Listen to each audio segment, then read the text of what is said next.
ముఖ్యంగా మన ఉద్యమ స్ఫూర్తిని గట్టిగా ఒక్కసారి గట్టిగా మాట్లాడితే రేవంత్ అన్న కనబడి ఎంబడే మంత్రులు ఇక్కడ వస్తాడు కూడా. జై తెలంగాణ పోయిందానే సౌండ్ అక్కడ దాకా మళ్ళొకసారి జై తెలంగాణ.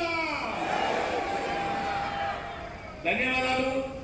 మన ఆత్మ గౌరవాన్ని మరొక్కసారి హైదరాబాద్ తెలంగాణ రాష్ట్రం నడిబొట్టున నిలబెట్టడానికి అధ్యక్షత వహిస్తున్న సీనన్న గారు, ముఖ్యంగా మనందరము ఉద్యమకారులమే, ఎవరికెవరు తక్కువ కాదు. అవునా కాదా? అంతేనా? కానీ దుర్మార్గం ఏంటి అంటే ఉద్యమకారులు విడున్నాం, వ్యాపారస్తులు, రాజకీయ వ్యభిచారులు, రాజకీయంగా అడ్డిపోయే మంత్రులుగా రాష్ట్రం వచ్చినాక వాళ్ళ చేతిలో వెళ్ళిపోయిందా కదా? అందుకనే మనం విడున్నాం. లేకపోతే మన దాంట్లోకి వెళ్ళి ఒకరు ఎంపీ అవుతుండే, ఒక ఎమ్మెల్యే అవుతుండే, ఒకరు సర్పంచ్ అవుతుండే, ఒకరు ఎంపీ అవుతుండే. అవుతుందా కదా? మన ఇంట్లో గౌరవించాడుగా ఇంట్లోకి వెళ్ళి పొద్దున్నే బయటకు వెళ్ళేసి జై తెలంగాణ అని పోలీసులు దెబ్బలు కొట్టినా కూడా మన అమ్మ అనలే జై తెలంగాణ అనుకుంటా ముందు పోయిన సందర్భాలు ఉన్నాయి కదా. అదే పూర్తితో మరొక్కసారి సీనన్న గారి ఆధ్వర్యంలో వాస్తవానికి న్యాయమైనది, మనందరికీ ధర్మమైనది కోరిక ఒక కమిటీ ఏమన్నాం.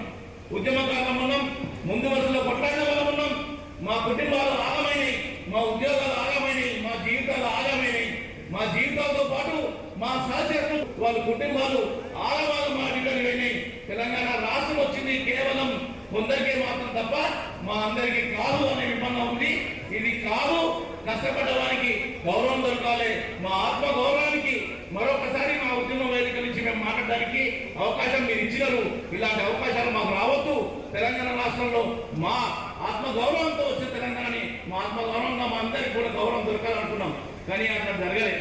మనం చూసాం కదా 10 సంవత్సరాల్లో తెలంగాణ రాష్ట్రం వచ్చిందే కానీ ఆనాటి సమైక్య రాష్ట్ర పాలనలో ఏ విధంగా ఆంధ్రప్రదేశ్ లో ఉన్న ముఖ్యమంత్రులు, మంత్రులు, ఒక ముఖ్యమంత్రి తప్పినారు తప్ప మంత్రులు అందరూ ఆనే ఉన్నారా లేదా?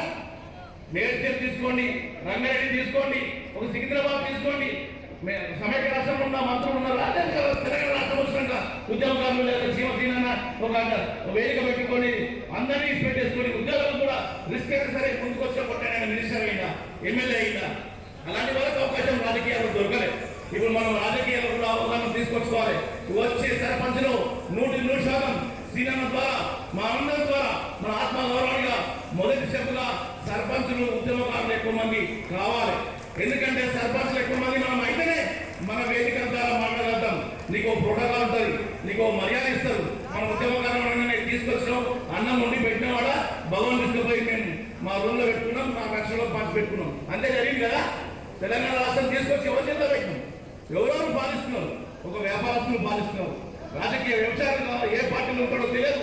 రాత్రి ఒక పార్టీ, పొద్దున ఒక పార్టీ సందర్భాలు ఉన్నాయి. కాబట్టి మేము రేవంత్ రెడ్డి గారితో ఇది గతంలో చెప్పినాం సార్, గతంలో ఉన్న ప్రభుత్వాలు కూడా ఉద్యమకారులని చిన్న చూపు చూస్తారు. దాని పరిణామాలే 2000 మన ఎలక్షన్ లో మీరు సీఎం అయినారు. దయచేసి